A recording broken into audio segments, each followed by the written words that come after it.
বরিশালে বাস দুর্ঘটনা। বরিশালের উজিরপুর এলাকায় আনুমানিক বেলা দুপুর 12টার সময় গ্রিন লাইনের একটি এসি বাসে অটোমেটিক্যালি আগুন ধরে যায়।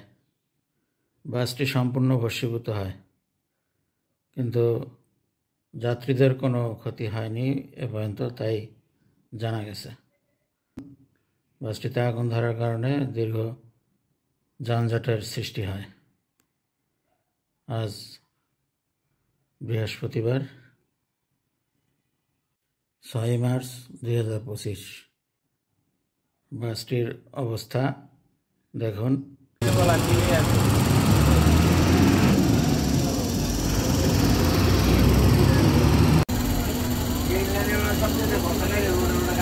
আগুন লাগছে আলাউদ্দিন সাহেবের গাড়িতে ক্লিয়ার হয়ে যাবে। এখানে ধরলে কি আপনি আর চাইতে নেবেন না? ওই হইলো ইয়ার ব্যাগে কভার করিয়ে আছে না, করিয়ে